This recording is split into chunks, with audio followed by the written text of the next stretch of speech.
ক্বালা রাসূলুল্লাহ সাল্লাল্লাহু আলাইহি ওয়াসাল্লাম, নবীজি বলেন, আল আইনানি তাজনিয়ান ফাজিনাহুমা আন নাজরু। নবীজি বলেন, দুই চোখ জিনা করে, দুই চোখের জিনা হলো দেখা। দুই চোখ জিনা করে, দুই চোখের জিনা হলো দেখা। নাটক সিনেমা যখন দেখতে মন চাইবে, নবীর এই হাদিসটার দিকে একবার তাকাবেন। তাকানোর পর দেখবেন আল্লাহ নবী কেমন যেন আপনাকে বলছে, উম্মত, আমি নবী তোমাকে বলে গেলাম, তুমি এখন মোবাইলে যা করবা এটা তোমার চোখের জিনা হবে।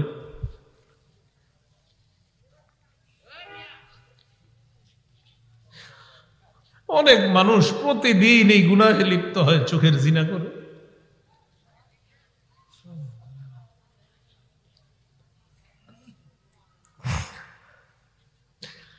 রাসূল বলছেন, দুই চোখের জিনা হলো দেখা। নাটক সিনেমা দেখেন না, আপনার জীবন যৌবন সব নষ্ট করে দিচ্ছে।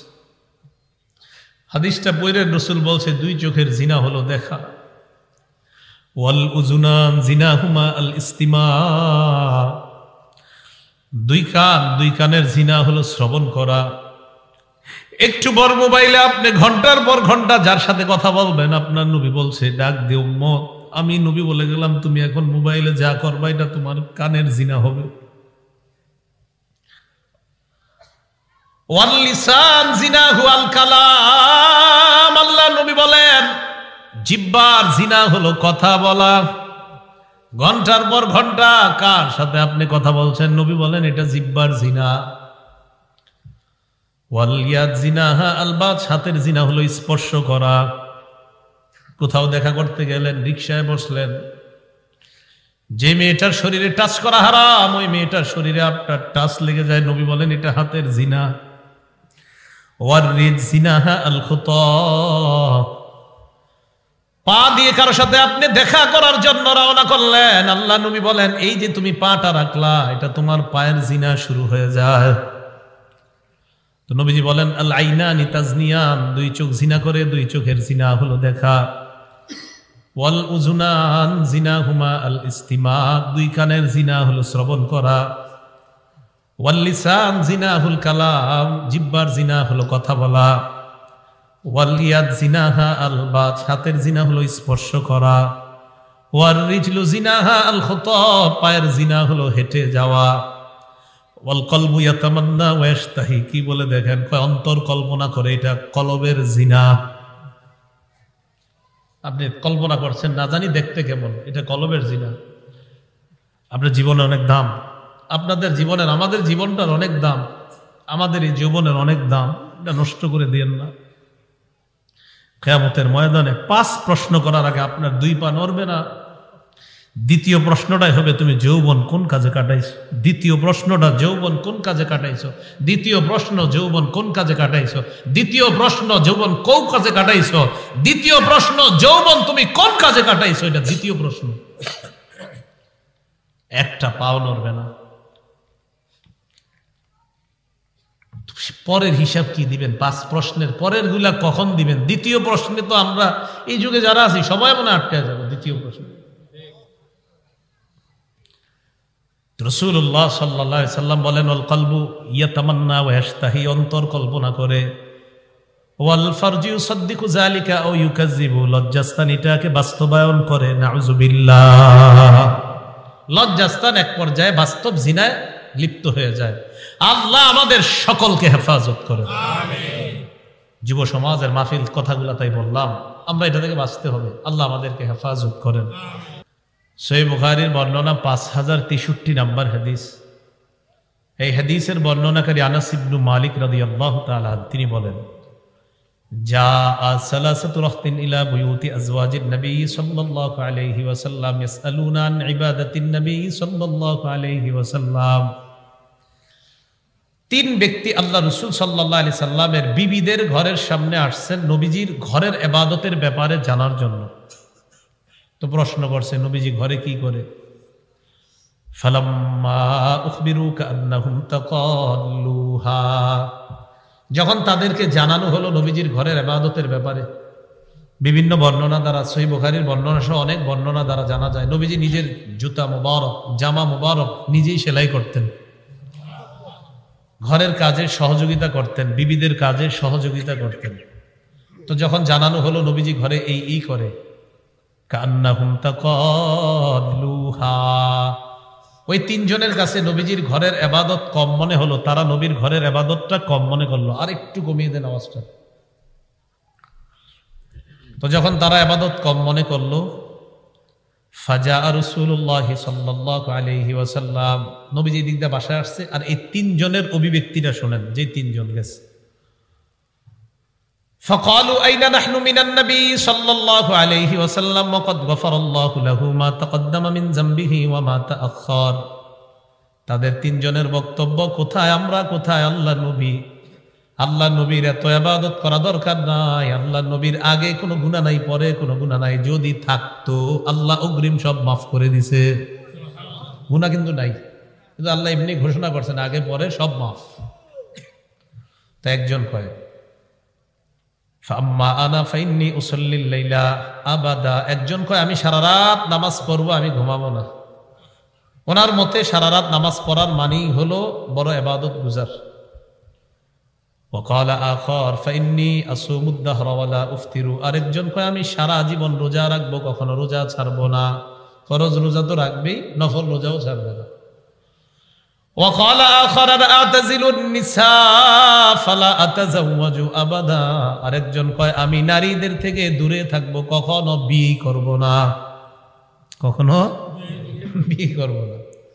فجاء رسول الله صلى الله عليه وسلم إليهم فقال أنتم الذين قلتم كذا وكذا, তাদের কাছে নবীজি আসলেন, আসার পর বললেন তোমরাই কি তারা যারা এটা বললা ওটা বললা এমন এমন বলছো? শোনো নবীজি ভূমিকাটা কি নিতেছে দেখেন, শোনো তোমরা, আমা ওয়াল্লাহি ইন্নী লাআখশাকুম লিল্লাহ ওয়া আত্তাকুম লাহ, আল্লাহর কসম এই পৃথিবীতে মানুষের মাঝে সবচাইতে আল্লাহকে আমি বেশি ভয় করি। এটা নবীজি বইলে কি বলতেছে দেখেন, আমি আল্লাহকে সবচেয়ে বেশি ভয় করি, সেই আমার ব্যাপারে তোমরা শোনো। উসাল্লি ওয়া আরকুদু, আমি রাতের বেলা নামাজ পড়ি, আবার রাতের বেলা ঘুমাই। নবীজি বুঝাইলেন আমি রাতে নামাজও পড়ি, আবার রাতে আমি ঘুমাই।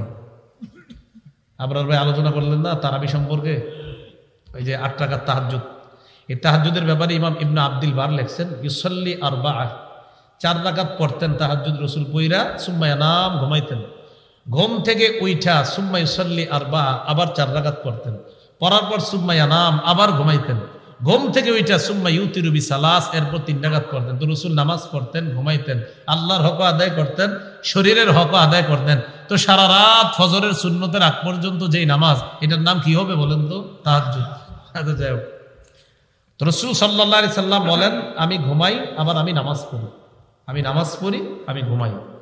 তার মানে ঘুমানো, শরীরের হক আদায় করা, আবার নামাজ পড়া। তো মাঝে মাঝে যে আপনি ঘুমান, রাতের বেলা ঘুমান, এই ঘুমানো মানে এমন না যে আপনি আল্লাহরে ভয় করেন না, শরীরের হক আদায় করা, এটার মানিও আল্লাহকে ভয় করা, অর্থাৎ শরীরের হক আদায় করা। এই শরীর তো আল্লাহ দিয়েছেন, এটার একটা হক আছে, এই হক আদায় করাটা এটাও আল্লাহর হুকুম পালন করার মধ্যেই পড়ে।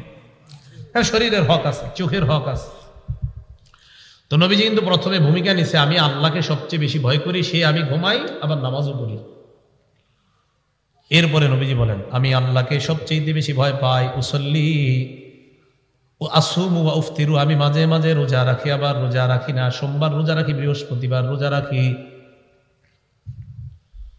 আইয়ামে বীজের 13, 14, 15 রোজা রাখি, মুহররমের 10 তারিখ আগে পরে একটা, মানে 2টা রোজা।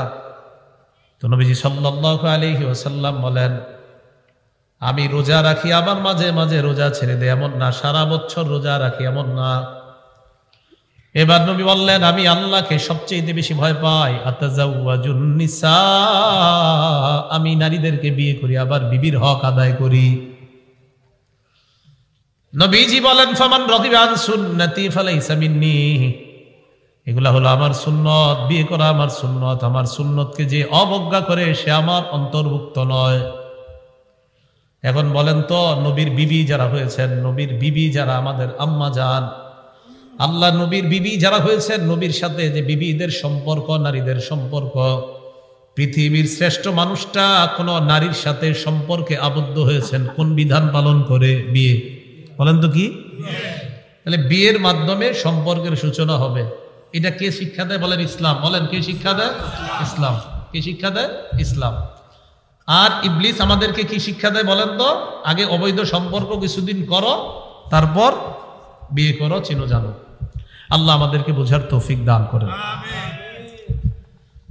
সহিহ বুখারীর বর্ণনা 5078 নম্বর হাদিস। এই হাদিসের বর্ণনাকারী আম্মা জান আয়েশা সিদ্দিকা রাদিয়াল্লাহু তাআলা আনহা, তিনি বলেন, ক্বালা রাসূলুল্লাহ সাল্লাল্লাহু আলাইহি ওয়াসাল্লাম ইন্নী উরিতুকি ফিল মানাম মাররাতাইন। আল্লাহ নবী বলেন, আয়েশা,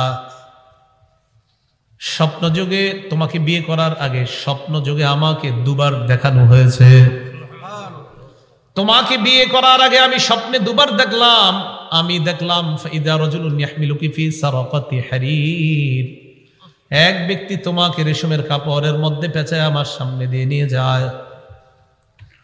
আমাকে বলে, হাদিহি ইমরাতুক, এটাই হলো আপনার বিবি। ফাকশিফুহা, রেশমের কাপড়টা আমি খুললাম। খোলার পর আমি তাকায় দেখলাম ফাইদা হিয়া আনতি, রেশমের কাপড়ের মধ্যে তোমাকে দেখা যায়।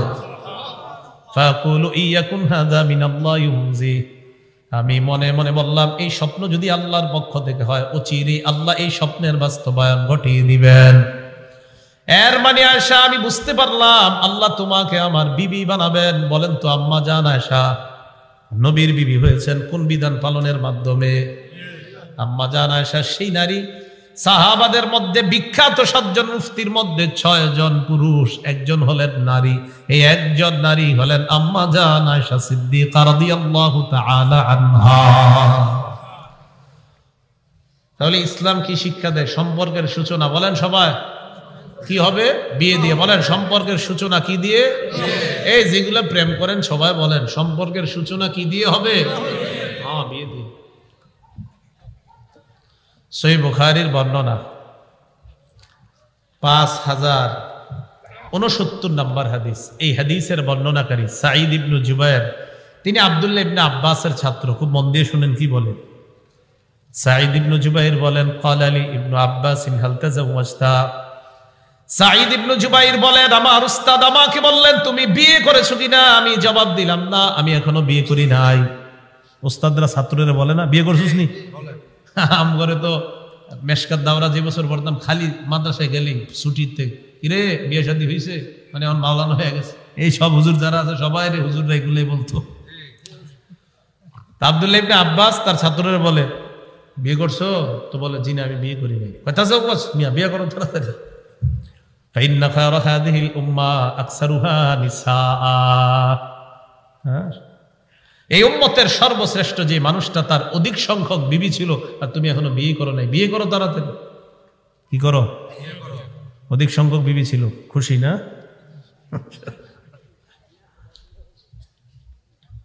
আল্লাহ ইসলাম সঠিকভাবে আমাদেরকে বোঝার তৌফিক দান করেন। রাসূলুল্লাহ সাল্লাল্লাহু আলাইহি সাল্লামের সাহাবী আব্দুল্লাহ ইবনে আব্বাস তার ছাত্রকে বিয়ে করতে বললেন। বলেন একজন ছাত্র তার উস্তাদকে নতুন একটা সম্পর্কে আবদ্ধ হওয়ার পরামর্শ দিলেন। এই সম্পর্কটার সূচনা করতে বললেন কি দিয়ে? না, বলছে আগে কিছুদিন সম্পর্ক করো। তাহলে আগে যে সম্পর্ক হবে এটার নাম অবৈধ সম্পর্ক, এটার মধ্যে বরকত নাই। বিয়ের মাধ্যমে যেটা শুরু হবে এটার নাম বৈধ সম্পর্ক। ইসলাম এটার অনুমোদন দেয়। এটার মধ্যে হাজারো কল্যাণ, হাজারো বরকত, হাজারো রহমত। সহিহ বুখারীর বর্ণনা 5066 নাম্বার হাদিস। এই হাদিস শোনার আগে জানতে হবে কারা কারা বিয়ে করেন নাই। এটা অবিবাহিতদের জন্য হাদিস। না, আমি তো করছি, আপনারা যারা করেন নাই, বিয়ে করেন নাই যারা, বিয়ে করেন নাই যারা, দেখি সমস্যা নেই, সমস্যা নেই। না না, কোনো খারাপ কিছু বলো, টেনশন করেন না।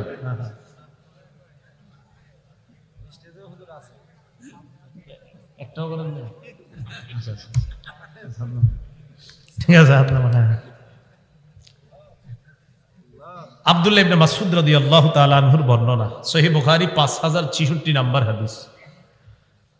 আর আব্দুল্লাহ ইবনে মাসউদ রাদিয়াল্লাহু তাআলা আনহু قال كنا مع النبي صلى الله عليه وسلم شبابا। আব্দুল্লাহ ইবনে মাসউদ রাদিয়াল্লাহু তাআলা আনহু বলেন, আমরা একদল যুবক আল্লাহর নবীর সাথে ছিলাম। মাহফিলটা যুব সমাজের, ঠিক না?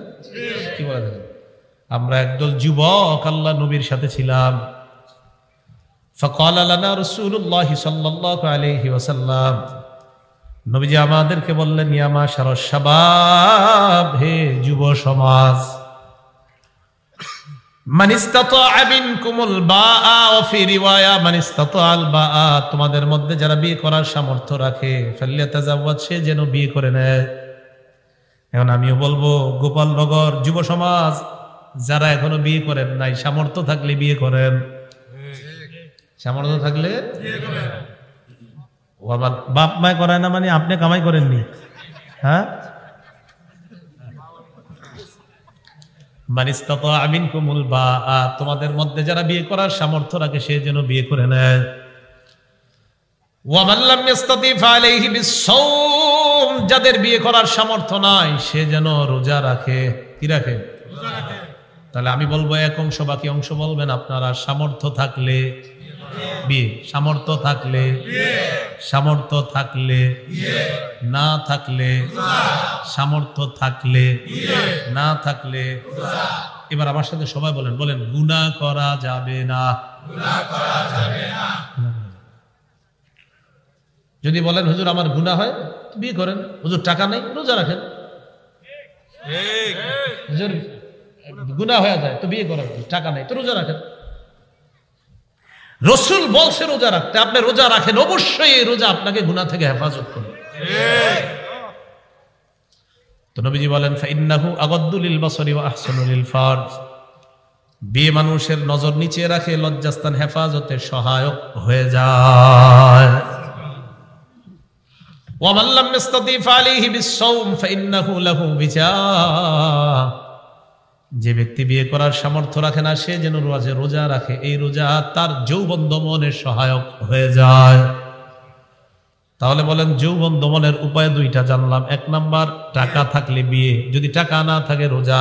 বলেন তো যৌবনের গুনাহ থেকে হেফাজতের জন্য কয়টা পদ্ধতি? অর্থ থাকলে বিয়ে, না থাকলে রোজা। মোবাইল চালানো যাবে না, গুনাহ করা যাবে না। আল্লাহ বুঝার তৌফিক দান করেন। তিরমিজি শরীফের বর্ণনা। আর মোবাইল 50,000 টাকা দাম, কয় হাজার? 50, 35, 25, 25-এর সাথে আর 5 মিলেইলি তো বিয়ে হয়ে যায়। এত টাকা লাগেনি বিয়ে করার।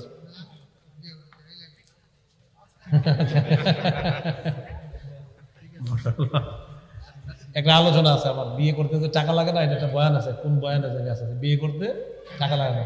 কোরআনের হাফেজ একটা বর্ণনা আছে, দেখবেন আপনি, বুখারীর বর্ণনা, যে রাসূল এক সাহাবীর কাছে দিয়ে আসে। আচ্ছা বলে ফেলে হাদিসটা। হ্যাঁ, একজন বসে রয়েছে, যাক আমাদের বিষয়বস্তু যেন ছুটে না যায়, তো একজন বসে রয়েছে। এক নারী আইসা নবীজিরে কয়, ইন্নী ওয়াহাবতু লাকা নাফসি, হুজুর আমি নিজেরে আপনার জন্য দান করে দিলাম, মানে আমি আপনারে দান করে দিলাম, আপনি আমাকে যেইভাবে নিবেন আমি ওইভাবে রাজি আছি। মানে চাইতেছে যে নবীজি যেন তাকে বিবি হিসাবে গ্রহণ করে নেয়। তো নবীজি নিচের দিকে তাকায় রইলেন, কোনো কথা বলে না। এক সাহাবী পাশে বসে, আপনার হুজুর যদি এই নারীকে আপনার কোনো প্রয়োজন না থাকে তো আমার সাথে বিয়ে দিয়ে দেন। রাসূলুল্লাহ সাল্লাল্লাহু আলাইহি সাল্লাম বললেন, বিয়ে করার সামর্থ্য আছে? সহিহ বুখারীর বর্ণনা। তো বলতেছে, হুজুর বিয়ে করার সামর্থ্য আমার তো তেমন কিছু নেই। বাড়িতে যাও, গিয়ে খোঁজো, খুঁজা কিছু পাইলে নিয়ে আসবা। যদি লোহার কোনো আংটিও পাও এটাই নিয়ে এসো, লোহার আংটিও যদি পাও নিয়ে এসো। তো গিয়েছে, ঘুরে আইসা হুজুর পাই না, কিচ্ছু নেই। হুজুর ইল্লা ইজারি হাজা, আমার লম্বা বয়ান আছে, ইল্লা ইজারি হাজার, আমার এই তহবন্দ মানে এখনকার যুগে হাজি সাহেবরা দেখবেন গিয়ে এই হাতা কাটা একটা লম্বা পরে কিছু একটা এখান থেকে, মানে পুরো একটা। তো ইজারি, যদি ইজারের বাংলা অর্থ হলো লুঙ্গি, ইজারের বাংলা অর্থ কি? বাকি ওই ইজার দ্বারা উদ্দেশ্য হলো এইখান থেকে একদম পা পর্যন্ত ঢেকে রাখে এটা। তো আয়েশা বলতেছে, হুজুর এইটা ছাড়া আমার আর কোনো সামর্থ্য নাই, চিন্তা করেন। তো রাসূল বললেন, এটা ছাড়া কিছু নাই না, তোমার এটার অর্ধেক যদি তোমার বউরে দেই তো তুমি কি পরবা? নবীজি আবার এটা বলতেছে, অর্ধেক যদি বিবিরে মোহর দেই কি পরবা? না না, বিয়ে হবে না, যাও। তো যাবে, এটা কয়, দাঁড়াও দাঁড়াও, হাল মাআকা মিনাল কোরআন, কোরআনের কিছু পারো তুমি? কয় জি। কি পারো? সূরাতুল কাযা ওয়া কাযা, অমুক অমুক সূরাটা আমি পারি। নবীজি বললেন, ঠিক আছে, জাওয়াজ রাযাক্তুকাহা বিমা মাআকা মিনাল কোরআন, এই মেয়েটাকে তোমার সাথে, তুমি যে কোরআন পারো কিছু, এই কোরআন পারার কারণেই আমি তোমার সাথে মেয়েটাকে বিয়ে করি। কি বিয়ে হয়নি? মাশাআল্লাহ, অনেক টাকাওয়ালারা তাদের মেয়েকে হাফেজে কোরআন বা ভালো আলেম, টাকা পয়সা না, এরকম খোঁজে খোঁজে ছেলের কাছে বিয়ে দিয়ে দেয়। আচ্ছা যাই হোক, আমরা আলোচনায় যাই। তো বলছিলাম পবিত্র সম্পর্কের সূচনা হবে বিয়ে দিয়ে, অবৈধ সম্পর্ক আমরা যাব না। আল্লাহ আমাদেরকে হেফাজত করেন। তিরমিজি শরীফের 1080 নম্বর হাদিস, قال رسول الله صلى الله عليه وسلم أربع من سنن المرسلين, আল্লাহ নবী বলেন সমস্ত রাসূলদের সুন্নাত 4টা। বলেন সব রাসূলদের সুন্নাত কয়টা? 1 নাম্বার আল হায়া, লজ্জা। সব রাসূলের সুন্নাত হলো লজ্জা। 1 নাম্বার লজ্জা। বলেন 1 নাম্বার লজ্জা। লজ্জাটার এত অভাব আমাদের। ছেলে মেয়ে, বাবা মা, ভাই বোন, পারিবারিক বন্ধন অটুট রাখার জন্য ড্রয়িং রুমে বসে একসাথে নাটক সিনেমা দেখার ঘটনা বাংলাদেশে না থাকলেও পৃথিবীতে আছে। আচ্ছা আচ্ছা আচ্ছা আচ্ছা, ঠিক আছে। মুসনাদ আহমদের 26,638 নম্বর হাদিসে রাসূল সাল্লাল্লাহু আলাইহি সাল্লাম বলেন, ইযা যাহারাতিল মাআসি ফি উম্মতি আম্মাকুমুল্লাহু বিআযাবিন মিন ইনদিহি, আমার উম্মতের মধ্যে যখন গুনাহ প্রকাশ্যে রূপ ধারণ করবে, কবে করবে রূপ ধারণ প্রকাশ্যে? কবে? আগামীকাল না চলতেছে? নবীজি বলেন আমার উম্মতের মধ্যে যখন গুনাহ প্রকাশ্যে রূপ ধারণ করবে, আল্লাহ তাদেরকে ব্যাপক গজব দ্বারা পাকড়াও করবে। নাউযুবিল্লাহ। আমি মাঝে মাঝে চিন্তা করি, আমার আব্বা 5 বছর আগে মারা গেছে, আমার আব্বার পাশে বসে আমি সিনেমা দেখতে পারতাম। গ্রামে চিন্তা করি যে আচ্ছা আমি আর আমার আব্বা সিনেমা দেখি, চিন্তা করি গাড়িতে বসে বসে যে আব্বার আমি যদি সিনেমা দেখতাম, তখন আমি গুনাহ তো হবে, এই গুনাহের অপশনটা পরে রাখি। আমি চিন্তা করি যে আচ্ছা আমার রুচি কি বলে, কি বলেন কি? তো আমি চিন্তা করে দেখলাম না না, মানুষের যদি কোনো মানসিক রুচি থাকে, কেউ যদি মানুষ হয়, কি হয়? আর তার যদি মানসিক রুচি থাকে, তো কোন রুচিশীল মানুষের রুচি, তার বাপ আর ছেলে আর মা একসাথে বসে নাটক সিনেমা দেখবে, গুনাহের চিন্তাটা পড়ে। আরে রুচিও তো কোনোদিন মা বাবা একসাথে বসে সিনেমা দেখবে সন্তানের সাথে, এটা তো কোনো রুচিশীল মানুষের পক্ষে হতে পারে না। রুচি কিভাবে দেয়? লজ্জা করে না? লজ্জারও তো একটা ব্যাপার আছে। ছেলে মেয়ে ভাই বোন একসাথে বৈশা নাটক সিনেমা, আরে রুচি কিভাবে আপনাকে সাহায্য? সেটা বলেন। গুনার চ্যাপ্টার রাখেন, গুনাহ পরে রুচি কিভাবে আপনারা দেন? এটার নাম বন্ধন অটুট রাখা না। বন্ধন অটুট রাখতে চান, একসাথে বৈশা খানা খান। রাসূল বলছে ইজতামিউ আলা তাআমিকুম, স্বামী স্ত্রী ছেলে মেয়ে একসাথে বৈশা খানা খান, ওটাতে রাসূল বলছে ভরপুর বরকত দান করবে। এটা না করে একসাথে টেলিভিশন দেখে, এটার নাম পারিবারিক বন্ধন অটুট রাখা না, এটার নাম অশ্লীলতা, এটার নাম বেহায়াপনা, এটার নাম নির্লজ্জতা, এটার নাম আমাদের সমাজ ধ্বংস করার একটা হীন ষড়যন্ত্র ছাড়া আর কিছু না। ঘরের মধ্যে বিশাল একটা কিছু ঢুকায় দেয় আর পারিবারিক বন্ধন অটুটের চেষ্টা করে। আরে মিয়া, রুচিকে জিজ্ঞাসা করেন। আপনার শরম করে না? আপনি ছেলে আর মেয়ের সাথে একসাথে বসে টেলিভিশন দেখেন, আপনার রুচি কি বলে সেটা আগে দেখেন। গুনাহের চ্যাপ্টার পরে আলেমদেরকে জিজ্ঞাসা করেন। গুনাহ তো আপনিও জানেন, কিন্তু রুচি কি বলে? রাসূলুল্লাহ সাল্লাল্লাহু আলাইহি সাল্লাম বলেন সব রাসূলদের সুন্নাত কয়টা? 4টা। সমাজ বাঁচান, পরিবার বাঁচান, এগুলা করেন না। 1 নাম্বার আল হায়া, লজ্জা। 2 নাম্বার আত-তাআত্তুর, সুগন্ধি ব্যবহার করা। 3 নাম্বার সিওয়াক, মিসওয়াক করা। 4 নাম্বার আন-নিকাহ, বিয়ে করা। কি করা? বিয়ে করা। তাহলে হাদিস দ্বারা বুঝলাম সব রাসূলরা কোন নারীর সাথে পবিত্র সম্পর্কে আবদ্ধ হয়েছেন কোন বিধান পালন করে? আগে 2 বছর রেস্টুরেন্টে দেখা করা, এটা করতে গেছে, রিকশায় করতে হবে, এটা করতে গেছে। 14 ফেব্রুয়ারি প্রথম দেখা করতে হবে, এটা আসলে করতে হবে। আল্লাহ জানে। আল্লাহ আমাদের সমাজকে হেফাজত করেন, আল্লাহ আমাদের দেশকে হেফাজত করেন। যুবক ভাইয়েরা মাহফিলের আয়োজন করছেন, আপনারাও ঠিক হয়ে যান। তাহলে 1 নাম্বার কারণ জানলাম আমাদের চরিত্র ধ্বংসের, ইসলামী শিক্ষার অভাব। ইসলাম শিক্ষা দেয় বিয়ে করো, আর ইসলামের বহির্ভূত শিক্ষা হলো আগে চিনো, জানো, 5 বছর প্রেম করো। এটা হলো ইসলাম বহির্ভূত শিক্ষা। আল্লাহ আমাদেরকে ইসলামী শিক্ষায় যেন আমরা সামনে বাড়তে পারি, আল্লাহ তৌফিক দান করুন। আমিন। 2 নাম্বার কারণ, নারী পুরুষের অবাধ মেলামেশা। কি বললাম? অবাধ মেলামেশা। এটা আপনাদের এই মেঘনা এলাকায় না থাকলেও আমাদের বাংলাদেশে আছে। আছে, তাদের কিছু বলতে হয়। সহিহ বুখারীর 5232 নম্বর হাদিস। এই হাদিসের মধ্যে রাসূল বলেন, ক্বালা রাসূলুল্লাহ সাল্লাল্লাহু আলাইহি ওয়াসাল্লাম, ইয়াকুম ওয়াদ-দুখুল আলান নিসা, তোমরা নারীদের কাছে গমন করা থেকে বাঁচো, নারীদের সাথে অবাধে মেলামেশা করা থেকে তোমরা বাঁচো। নবীজি বলেন, নারীদের সাথে অবাধে মেলামেশা করা থেকে বাঁচো।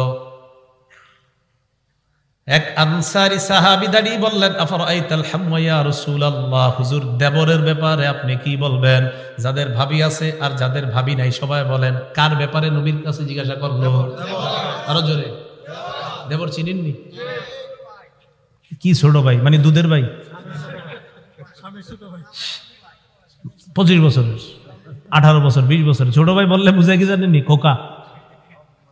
আমাদের দেশে ছোট ভাই মানে খোকা, এরকম না কিন্তু বিষয়টা।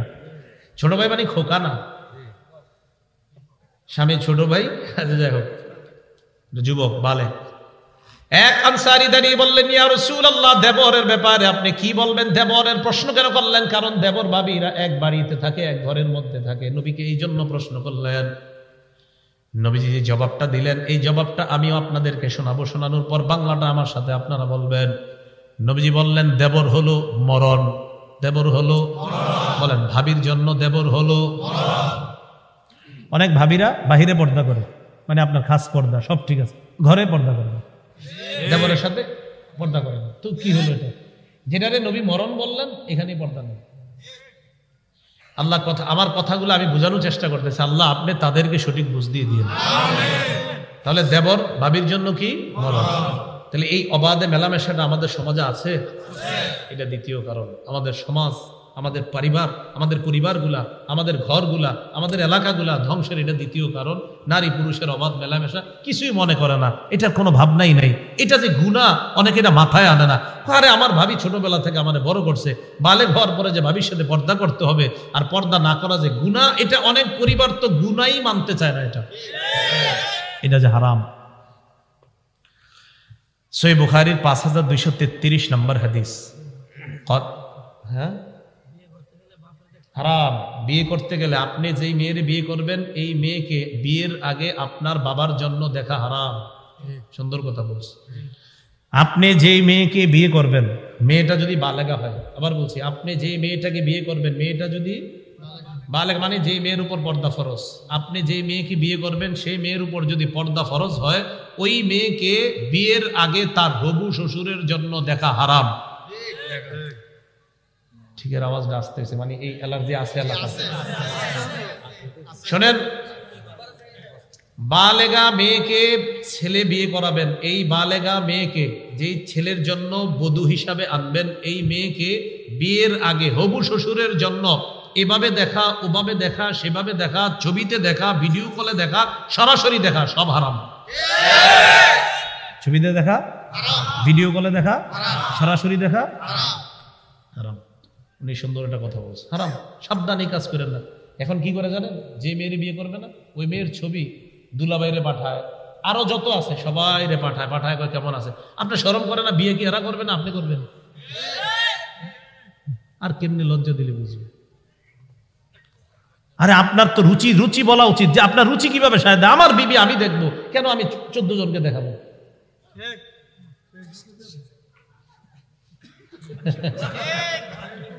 ফেসবুকে দিয়ে দেয়।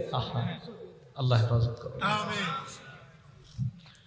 রাসূলুল্লাহ সাল্লাল্লাহু আলাইহি সাল্লাম বলেন, কোন ব্যক্তি বিয়ে করার পর তার বিবির সাথে কি হয় না হয় যদি বন্ধুদের সাথে শেয়ার করে, তাহলে রাস্তার মধ্যে শয়তান একটা অন্য শয়তান নারীর সাথে জিনা করলে সরাসরি, যেমন এরা কেমন যেন এই দুইজন, এক শয়তান আরেক শয়তানের সাথে রাস্তায় ব্যভিচার করলো, যারা বউয়ের সাথে কি হলো না হলো এটা যারা বন্ধুর সাথে বলে বেড়ায়।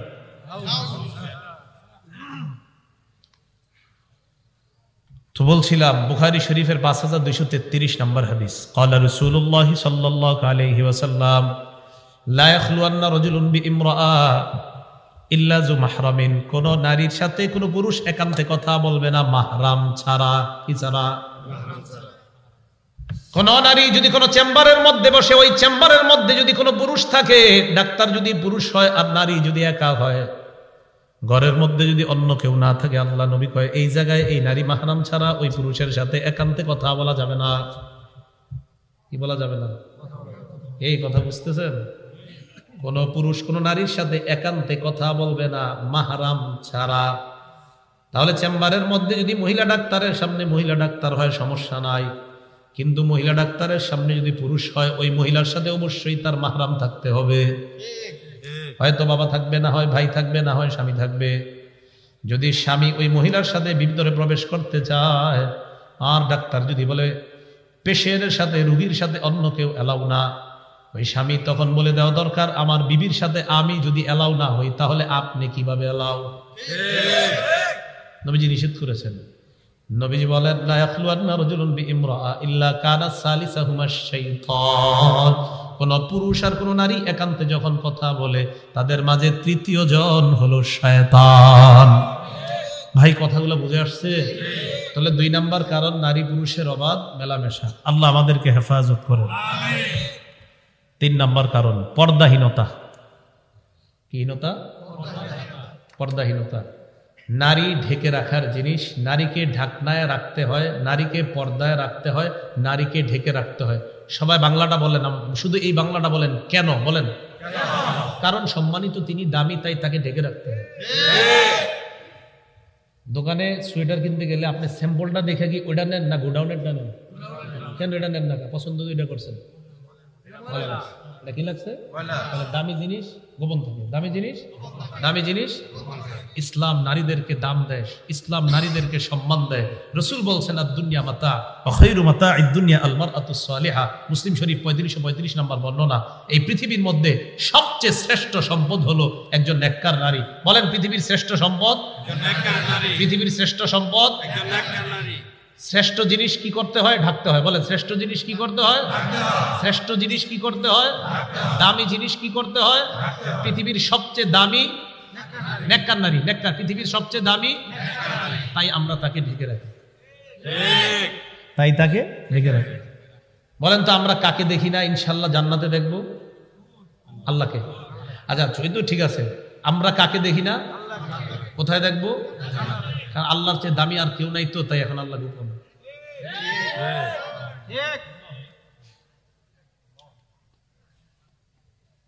এই জন্য দামি জিনিস দেখতে হইলে যোগ্যতা অর্জন করতে হয়। তো আমরা যোগ্যতা অর্জন করে যখন জান্নাতে যাব তখন সবচেয়ে দামি আল্লাহকে দেখতে পাবো।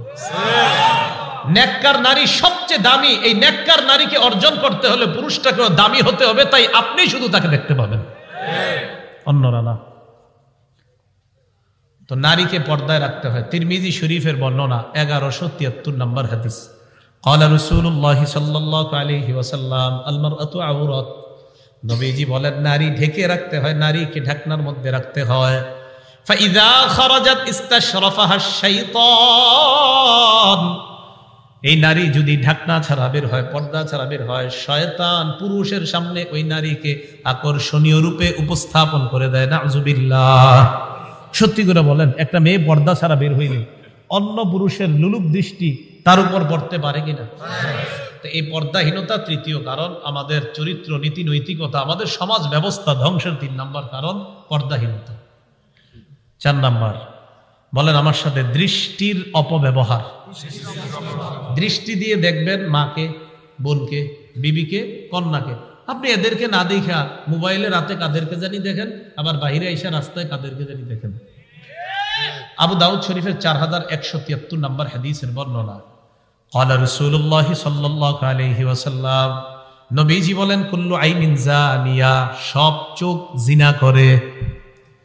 সকল কুদৃষ্টি জিনা করে। বলেন সকল কুদৃষ্টি, আবার সকল কুদৃষ্টি জিনা করে। নবীজি বলেন আল মারআতু ইযা খারাজাত, নবীজি বলেন আল মারআতু ইযা ইসতা'তারাত ফামাররাত বিল মাজলিস, কোন নারী সুগন্ধি ব্যবহার করে যখন রাস্তায় বের হয়, বের হওয়ার পর যখন পুরুষের সামনে দিয়ে যায়, ফাহিয়া কাযা ওয়া কাযা ইয়ানি জানিয়া। কোন নারী যখন সুগন্ধি ব্যবহার করে পুরুষের সামনে দিয়ে যায়, আল্লাহ নবী এই নারীকে ব্যভিচারিণী নারী বলছে। সেন্ট ব্যবহার করছে, পারফিউম ব্যবহার করছে, এটা করে অন্য পুরুষের সামনে দিয়ে গিয়েছে, ওই পুরুষের নাকে তার সেন্ট গিয়েছে, নবীজি এই নারীকে ব্যভিচারিণী নারী বলছে।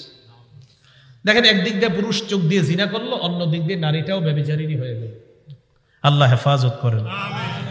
5 নাম্বার কারণটা বলবো,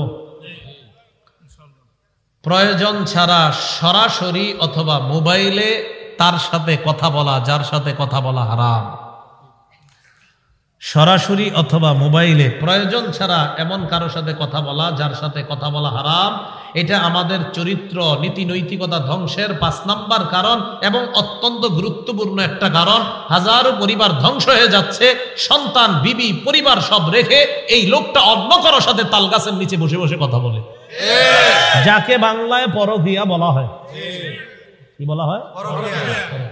6 সন্তানের বাবা, 5 সন্তানের বাবা, আপনি অবাক হয়ে যাবেন। স্ত্রী ঘুমায়, এগুলো হাসির ভাবে নেবেন না, হাসির ছলে নিয়েন না, সিরিয়াসলি নেন। ফোন করছে, বাস আস্তে আস্তে আস্তে আস্তে কথাবার্তা বলতে বলতে সন্তানের মায়া ভুলে যায়, বিবির মায়া ভুলে যায়, কি হচ্ছে, কোথায় যাচ্ছে কিছুই বুঝতেছি না। সহিহ বুখারীর 6243 নম্বর হাদিসটা বলবো, বাকি সাথে সাথে আমার একটা আবদার, যদি পারেন হাদিসের বিষয়বস্তুটা আপনারা এই কাগজে লেখা, যারা কলেজ ভার্সিটির ছাত্র আছেন, জেনারেল ছাত্র আছেন, মাদ্রাসার ছাত্র যারা আছেন, সবাই আপনারা লেখা অঙ্কের সূত্রগুলা যেখানে টানায় রাখেন, এই পাশে নবীর এই হাদিসটাও টানায় রাখবেন। ইনশাল্লাহ দেখবেন প্রতিদিন 1বার 2বার করে হাদিসটা দেখবেন, গুনাহ ছেড়ে দেওয়া আস্তে আস্তে সহজ হয়ে যাবে। এটা আপনাদের কাছে আবদার, এইভাবে টানায় রাখবেন। সহিহ বুখারীর 6243 নম্বর হাদিস। ক্বালা রাসূলুল্লাহ সাল্লাল্লাহু আলাইহি ওয়াসাল্লাম, নবীজি বলেন, আল আইনানি তাজনিয়ান ফাজিনাহুমা আন-নাজরু।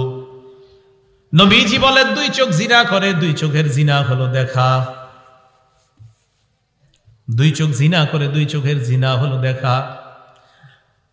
নাটক সিনেমা যখন দেখতে মন চাইবে, নবীর এই হাদিসটার দিকে একবার তাকাবেন, তাকানোর পর দেখবেন আল্লাহ নবী কেমন যেন আপনাকে বলছে, উম্মত, আমি নবী তোমাকে বলে গেলাম, তুমি এখন মোবাইলে যা করবা এটা তোমার চোখের জিনা হবে।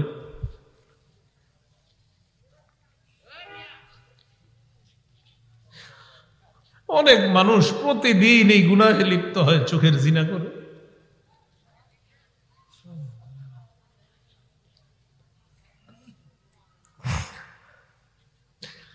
রাসূল বলছেন 2 চোখের জিনা হলো দেখা। নাটক সিনেমা দেখেন না, আপনার জীবন যৌবন সব নষ্ট করে দিচ্ছে। হাদিসটা পড়ে রাসূল বলছে 2 চোখের জিনা হলো দেখা। ওয়াল উযুনান জিনাহুমা আল ইস্তিমা। 2 কানের জিনা হলো শ্রবণ করা। একটু বড় মোবাইলে আপনি ঘন্টার পর ঘন্টা যার সাথে কথা বলবেন, আপনার নবী বলছে, ডাক দে উম্মত, আমি নবী বলে গেলাম, তুমি এখন মোবাইলে যা করবা এটা তোমার কানের জিনা হবে। ওয়াল লিসান জিনাহু আল কালাম। আল্লাহ নবী বলেন, জিহ্বার জিনা হলো কথা বলা। ঘন্টার পর ঘন্টা কার সাথে আপনি কথা বলছেন, নবী বলেন এটা জিহ্বার জিনা। ওয়াল ইয়াদ জিনাহা আল বাত। হাতের জিনা হলো স্পর্শ করা। কোথাও দেখা করতে গেলেন, রিকশায় বসলেন, যে মেয়েটার শরীরে টাচ করা হারাম, ওই মেয়েটার শরীরে আপনার টাচ লেগে যায়, নবী বলেন এটা হাতের জিনা। ওয়ার রিদ জিনাহা আল খুতা। পা দিয়ে কারো সাথে আপনি দেখা করার জন্য রওনা করলেন, আল্লাহ নবী বলেন এই যে তুমি পাটা রাখলা, এটা তোমার পায়ের জিনা শুরু হয়ে যায়। তো নবীজি বলেন, আল আইনানি তাজনিয়ান। 2 চোখ জিনা করে, 2 চোখের জিনা হলো দেখা। ওয়াল উযুনান জিনাহুমা আল ইস্তিমা। 2 কানের জিনা হলো শ্রবণ করা। ওয়াল লিসান জিনাহুল কালাম। জিহ্বার জিনা হলো কথা বলা। ওয়াল ইয়াদ জিনাহা আল বাত। হাতের জিনা হলো স্পর্শ করা। ওয়ার রিজলু জিনাহা আল খুতা। পায়ের জিনা হলো হেঁটে যাওয়া। ওয়াল কলবু ইয়াতামান্না ওয়া ইয়াশতাহি। কি বলে দেখেন, অন্তর কল্পনা করে, এটা কলবের জিনা। আপনি কল্পনা করছেন, না জানি দেখতে কেমন, এটা কলবের জিনা। আপনার জীবনে অনেক দাম, আপনাদের জীবনের, আমাদের জীবনটার অনেক দাম, আমাদের এই জীবনের অনেক দাম, এটা নষ্ট করে দিয়েন না। কিয়ামতের ময়দানে 5 প্রশ্ন করার আগে আপনার 2 পা নড়বে না। দ্বিতীয় প্রশ্নটাই হবে তুমি যৌবন কোন কাজে কাটাইছো। দ্বিতীয় প্রশ্নটা যৌবন কোন কাজে কাটাইছো। দ্বিতীয় প্রশ্ন যৌবন কোন কাজে কাটাইছো। দ্বিতীয় প্রশ্ন যৌবন কোন কাজে কাটাইছো। দ্বিতীয় প্রশ্ন যৌবন তুমি কোন কাজে কাটাইছো, এটা দ্বিতীয় প্রশ্ন। একটা পাও নড়বে না। পরের হিসাব কি দিবেন? 5 প্রশ্নের পরের গুলা কখন দিবেন? দ্বিতীয় প্রশ্নে তো আমরা এই যুগে যারা আছি সবাই মনে আটকে যাবো দ্বিতীয় প্রশ্ন। রাসূলুল্লাহ সাল্লাল্লাহু আলাইহি সাল্লাম বলেন, আল কলবু ইয়াতামান্না ওয়া ইয়াশতাহি, অন্তর কল্পনা করে, ওয়াল ফারজু ইউসাদ্দিকু যালিকা আও ইউকাযযিবু, লজ্জাস্থান এটাকে বাস্তবায়ন করে। নাউযুবিল্লাহ। লজ্জাস্থান এক পর্যায়ে বাস্তব জিনায় লিপ্ত হয়ে যায়। আল্লাহ আমাদের সকলকে হেফাজত করে। আমিন। যুব সমাজের মাহফিল কথাগুলো তাই বললাম, আমরা এটা থেকে বাঁচতে হবে। আল্লাহ আমাদেরকে হেফাজত করেন। সামনে একটা মাস আসতেছে, আগামীকালের পরের দিনই হতে পারে ইনশাআল্লাহ। কি মাস? সবাই বলেন কি মাস? রমজান মাস। রমজান মাসের শুধু প্রথম রাতটা বলে ইনশাআল্লাহ আলোচনা শেষ করব। রমজানের প্রথম রাত পরশুদিন শুরু হয়ে যেতে পারে। আপনাদের কাছে আমার আবদার মহব্বতের, তিরমিজি শরীফের 682 নম্বর হাদিসে আসছে, রাসূলুল্লাহ সাল্লাল্লাহু আলাইহি সাল্লাম বলেন, ইদা কানা আউয়ালু লাইলাতিন মিন শাহরি রমাদান, রমজানের প্রথম রাত যখন শুরু হয়, সুফিদাতিশ শায়াতিন ওয়া মারাদাতুল জিন, শয়তানকে শৃঙ্খলাবদ্ধ করা হয়, শিকলে বাঁধা হয়। ওয়া গুল্লিকাত আবওয়াবুন নার ফালাম ইফতাহ মিনহা বাব, জাহান্নামের দরজাগুলো বন্ধ করে দেওয়া হয়, একটা দরজাও খোলা হয় না। আল্লাহর কাছে কাঁদতে থাকেন, বারবার কান্না করেন, প্রথম রাত থেকে কান্না শুরু করে দেন, আল্লাহ জাহান্নামের দরজাটা যে আপনি বন্ধ করবেন আজকে, আল্লাহ আমি আপনার পাপী বান্দা, আমার জন্য চিরতরে বন্ধ করে দিয়েন। বলেন, ওয়া ফুতিহাত আবওয়াবুল জান্নাহ ফালাম ইউগলাক মিনহা বাবুন, জান্নাতের দরজা খোলা হবে, একটা দরজাও আর বন্ধ করা হবে না। আল্লাহরে বলবেন, আল্লাহ আমার গুনাহ যদি আমার বিবি জানে স্বামী বলে পরিচয় দিবে না, আমার গুনাহ যদি আমার মেয়ে জানে, আমার ছেলে জানে বাবা বলে পরিচয় দিবে না। আল্লাহ আপনি ছাড়া আমার যাওয়ার কোনো উপায় নাই। মাবুদ আজকে আপনি জান্নাতের দরজাগুলা খুলছেন, আমার জন্য সর্বদা এই জান্নাতের দরজা খোলা রাখেন। ওয়ায়ুনাদি মুনাদিন ইয়া বাগিয়াল খাইর আকবিল, একজন আহ্বানকারী ডাক দিয়ে বলে, হে কল্যাণের অন্বেষণকারী তুমি আরো আগে বেড়ে যাও। কল্যাণের অন্বেষণকারী তুমি আরো আগে বেড়ে যাও। তুমি তো আগেও আমল করতা, রমজান মাসে আমল বাড়ায়া দিয়ে আরো আগে বেড়ে যাও। এরপর কি বলে দেখেন, ওয়া বাগিয়াশ শাররি আকসির, হে পাপ অন্বেষণকারী থামো। হে পাপ অন্বেষণকারী থামো। হে পাপ অন্বেষণকারী কি করো? থামো। এটা ফতুয়া বোর্ডে, এখানে না। হে পাপ অন্বেষণকারী তুমি থামো। আকসির, তুমি সংযত হও, তুমি থেমে যাও। তাহলে দেখেন রমজানের প্রথম রাতে এটা যেন আমাদেরকে বলতে না হয়, আজকে থেকে আমরা থেমে যাই, আজকে থেকে গুনাহ থেকে থেমে যাই। পরশু রাতে একজন আহ্বানকারী বলবে, পাপ অন্বেষণকারী, আরে থামো না, আর কত পাপ করবা, থামো এবার, আর কত পাপ করবা, থামো এবার। আজকে থেমে যান, আজকে থেমে যান, আজকে থেকে থেমে যান না, সবাই থেমে যাই। চলেন আমরা সবাই একসাথে জান্নাতে যদি আমাদের দেখা হয় তো আমাদের সমস্যা কোথায়? থেমে যাই, চলেন পাপ ছেড়ে দেই, হারাম কাজ ছেড়ে দেই। আল্লাহ কথাগুলা বোঝার তৌফিক দান করেন। এরপর নবীজি বলেন, ওয়ালিল্লাহি উতাকাউ মিনান নার, প্রথম রাতে অসংখ্য অগণিত জাহান্নামীকে আল্লাহ পাক রব্বুল আলামিনের পক্ষ থেকে মুক্তির ব্যবস্থা করে দেওয়া। সুবহানাল্লাহ। ওয়া যালিকা ফি কুল্লি লাইলা, নবীজি বলেন এইভাবে প্রত্যেক রাতে আল্লাহর পক্ষ থেকে অসংখ্য অগণিত জাহান্নামীকে মুক্তি দেওয়া হয়। রমজান মাসে প্রত্যেক দিন আল্লাহরে বলবেন, আল্লাহ আমার আত্মীয় স্বজনের কেউ জাহান্নামে আছে কিনা আমার জানা নাই। মাবুদ আজকে রাত্রে যাদেরকে আপনি জাহান্নাম থেকে স্পেশাল মুক্তি দিয়ে দিবেন, আমার আত্মীয় স্বজনের কেউ জাহান্নামী হয়ে থাকলে আজকে ওই তাদের সাথে তাকেও মুক্তির ব্যবস্থা করে দিয়ে, ঠিক আছে না ইনশাল্লাহ? এইভাবে আমরা বলবো। আল্লাহ পাক রব্বুল আলামিন আমাদের সকলকে এই রমজান মাসের আগে মাশাআল্লাহ আপনারা সুন্দর আয়োজন করেছেন। আজকে গুরুত্বপূর্ণ কথাগুলোও হয়েছে। আমরা জিনার চিন্তাও করব না। ব্যভিচার, যেই কাজ আমাদেরকে ব্যভিচারের দিকে নিয়ে যায়, এগুলা থেকে আমরা বিরত থাকব। আমরা বিবাহ নামক পবিত্র সম্পর্কের প্রতি উৎসাহিত হব, অবৈধ কোনো সম্পর্কের প্রতি আমরা উৎসাহিত হব না। আমি যেই তরজে বয়ান করি, ওলামা হজরতদের আবেদনে, ইমাম খতিব আপনারা যারা আপনাদের আবেদনে, এই তরজেই আমার বয়ানগুলার সংকলন করা হয়েছে। 6 খণ্ডে অলরেডি সংকলন করা শেষ আলহামদুলিল্লাহ। 3 খণ্ড বের হয়ে গেছে, বাকি 3 খণ্ড মানে আমার সময় কুলাইতেছেন। এই যে আপনারা দেন 2 দিন পরে রমজান, তাও আজকে দাওয়াত দিচ্ছেন। রমজান কবে? পরশু দিন না? ওই দিনও দাওয়াত আছে। দাওয়াত আছে, আমি তারাবি পড়াই। আমি বলছি আমি তো তারাই পড়াই, তাহলে দিনের বেলা বয়ান করবো। তো এখন ওইটা ইনশাল্লাহ বের হয়ে যাবে, রেডি, লেখা সব রেডি। তো 3 খণ্ড বের হয়ে গেছে, বাকি 3 খণ্ড লেখা টেখা সব রেডি, শুধু সময়ের অপেক্ষা, বের হয়ে যাবে। মিম্বরের আমানত, 1ম খণ্ড, 2য় খণ্ড, 3য় খণ্ড। ওলামা হজরতরা বয়ান যদি করতে চান এটা পরে বয়ান করতে পারবেন একদম। এখানে আজগুবি কিছু লেখা হয় নাই, বলা হয় নাই, বাস আমি যেভাবে যা বলি এইভাবে লেখা। মিম্বর থেকে যারা খতিব যারা খুতবা দেন আপনারাও রাখতে পারেন। সাধারণ যারা আছেন, কলেজ ভার্সিটির ছাত্র যারা আছেন, আপনারাও একদম স্বতঃস্ফূর্তভাবে নিতে পারেন। এমন কিছু লেখা হয় না যেটা আপনারাও বুঝবেন না, সহজে একদম সবাই বুঝতে পারবেন। ওই কিতাব 3টা, গাড়ি কোথায় আমি জানি না, গাড়ি আছে যেখানে ওখানে কিতাবগুলো আছে, আপনারা সংগ্রহ আচ্ছা এদিকে থাকলে এদিকে, ওখানে পিছনে না গাড়ি, তো ঠিক আছে পিছনে গাড়ি থেকে আপনারা 5 মিনিটের মধ্যে ইনশাল্লাহ, 5 মিনিট পরে আবার শাটার গাড়ির বন্ধ করে দেওয়া হবে, এরপরে আর হবে না। 5 মিনিটের মধ্যে যতজন পারি, ভিড় করবো না, গাড়ির পাশের ভাঙবো না। ওই দিন কিতাব নিতে গিয়ে একদল ভেঙে ফেলছে। আমরা সুন্দরভাবে শৃঙ্খলার সাথে 5-7 মিনিটে যতজন নিতে পারি ইনশাল্লাহ। মিম্বরের আমার দাম হলো একটা খণ্ড 220 টাকা, 3টা একসাথে মনে হয় 660 টাকা। ঠিক আছে, স্বল্প একদম, আপনার পৃষ্ঠা আপনার সব সুন্দরই হয়েছে। আমার জান প্রথম হিসাবে ভালোই হয়েছে, ভালো পৃষ্ঠা দেওয়ার চেষ্টা করা হয়েছে। আপনারা নিতে পারেন, পড়তে পারেন। মা বোনদেরকেও আপনারা দিতে পারেন ঘরে, তাদেরও কাজে লাগবে, একদম খুব কাজে লাগবে। মা বোন যারা আছে তাদের জন্য স্বামী স্ত্রীর অধিকার, সন্তানের অধিকার, সবগুলা লেখা ওখানে পাবেন ইনশাআল্লাহ। আল্লাহ আমাদের সকলকে যে কথাগুলা শুনলাম বললাম, এই কথাগুলোর উপর যেন আমি সহ আমরা সবাই আমল করে আমরা একসাথে যেন জান্নাতে সবাই আবার একসাথে হতে পারি, আল্লাহ তৌফিক দান করুন। গোপালনগর যুব সমাজের 17 বছরে 4 জন যুবকের মৃত্যু। ইন্না লিল্লাহি ওয়া ইন্না ইলাইহি রাজিউন। মোহাম্মদ সোহেল, মাহফুজ, মোহাম্মদ কামাল, মোহাম্মদ মাহফুজ, মোহাম্মদ জাহাঙ্গীর, এছাড়াও শুধু 17 বছরে প্রায় 20 জন পুরুষ মহিলা এই গোপালনগর থেকে ইন্তেকাল করেছে। সকল মৃতদের জন্য জোয়ার দরখাস্ত, আমরা দোয়া করব।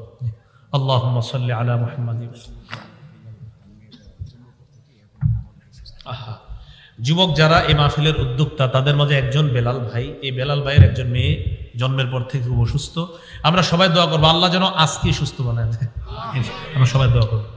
আল্লাহুম্মা সাল্লি আলা মুহাম্মাদ ওয়া আলা আলি মুহাম্মাদ কামা সাল্লাইতা আলা ইব্রাহিম ওয়া আলা আলি ইব্রাহিম ইন্নাকা হামিদুম মাজিদ। আল্লাহুম্মা বারিক আলা ইব্রাহিম ওয়া আলা আলি ইব্রাহিম ইন্নাকা হামিদুম মাজিদ। আলহামদুলিল্লাহি রাব্বিল আলামিন ওয়াল আকিবাতু লিল মুত্তাকিন ওয়াস সালাতু ওয়াস সালামু আলা সাইয়্যিদিল আমবিয়া ওয়াল মুরসালিন وعلى آله وأصحابه أجمعين. ربنا ظلمنا أنفسنا وإن لم تغفر لنا وترحمنا لنكونن من الخاسرين. رب ارحمهما كما ربياني صغيرا. رب ارحمهما كما ربياني صغيرا. মাবুদ মেহেরবান মাওলা, আল্লাহ আমাদের অনেক গুনাহ হয়েছে আল্লাহ, গুনাহের শেষ নাই আল্লাহ। আপনি ছাড়া আমাদের যাওয়ার জায়গাও নাই, আপনি ছাড়া আমরা কার কাছে যাব আল্লাহ। আমি সহ যে যুবক ভাইয়েরা, বৃদ্ধ বাবারা, আমরা যারা হাত তুলেছি মাওলা, যারা হাত তুলতে পারি নাই, যারাই মাহফিলে এসেছে আসতে পারে নাই, আমাদের সবার জীবনের গুনাহগুলা মাফ করে দিয়েন আল্লাহ। জিন্দেগির সব গুনাহগুলা ধুয়ে মুছে সাফ করে দিয়ে আমাদেরকে নতুন সুন্দর একটা জীবন দান করেন। গোপালনগর যুব সমাজের উদ্যোগকে আপনি কবুল করে নেন আল্লাহ। রমজান শুরু হওয়ার আগে আজকে থেকে হারাম থেকে বেঁচে থাকার তৌফিক দান করেন, পাপ থেকে বেঁচে থাকার তৌফিক দান করেন আল্লাহ। গত 17 বছরে এই যুব সংগঠনের 4 জন সদস্য ইন্তেকাল করেছে আল্লাহ, তাদের কবরগুলা জান্নাতের বাগান বানায়া দেন। এলাকার প্রায় 20 জন নারী পুরুষ ইন্তেকাল করেছেন, তাদের কবরগুলা জান্নাতের বাগান বানায়া দেন আল্লাহ। যুবকদের মধ্যে একজন বেলাল ভাই, ওই বেলাল ভাইয়ের একজন কন্যা সন্তান অসুস্থ। মাবুদ আমরা কতগুলা মানুষ আপনারে বলতেছি আল্লাহ, আপনি তাকে খুব দ্রুত সুস্থ বানায়া দেন আল্লাহ। এই মেয়েটাকে আপনি সুস্থ বানায়া দেন আল্লাহ, মেয়েটাকে সুস্থ বানায়া দেন আল্লাহ, মেয়েটাকে খুব দ্রুত সুস্থ বানায়া দেন আল্লাহ। আমাদের দোয়া আপনি কবুল করেন আল্লাহ আমাদের এই মাহফিলকে আপনি কবুল করেন, এই আয়োজনকে আপনি কবুল করেন। গীবত, মিথ্যা এগুলা থেকে আমাদের জিহ্বাকে হেফাজত করার তৌফিক দান করেন। আমাদের মধ্যে যারা অসুস্থ সকলকে সুস্থ বানায় দেন, যারা ঋণী ঋণ পরিশোধের ব্যবস্থা করে দেন, যারা অভাবী তাদের অভাব দূর করে দেন। আল্লাহ আমাদের মধ্যে যারা অসুস্থ তাদেরকে সুস্থ বানায় দেন। রব্বানা তাকাব্বাল মিন্না ইন্নাকা আনতাস সামিউল আলিম ওয়া তুব আলাইনা ইন্নাকা আনতাত তাওয়াবুর রহিম। আল্লাহ এখন ঢাকার উদ্দেশ্যে রওনা করব, সহি সালেমে নিরাপদে যেন যেতে পারি তৌফিক দান করেন। আল্লাহ আপনার কাছে দিলের একটা তামান্না, আজকে আমি যাদের সামনে বসলাম, যারা আমার সামনে বসছে, আল্লাহ আল্লাহ তাদের সাথে আবার জান্নাতে দেখা করাইয়া দিয়ে এই আরজিটা আপনি কবুল করে নেন, এই আরজিটা আপনি কবুল করে নেন। আমার তো ব্যক্তিগত কোনো আমল নাই,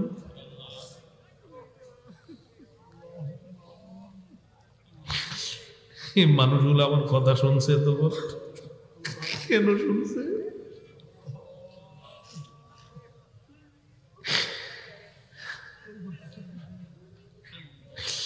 আমি বোঝানোর চেষ্টা করেছি আল্লাহ, আমি জানি আমি বুঝাইতে পারি না, আপনি বুঝ দিয়ে দিয়ে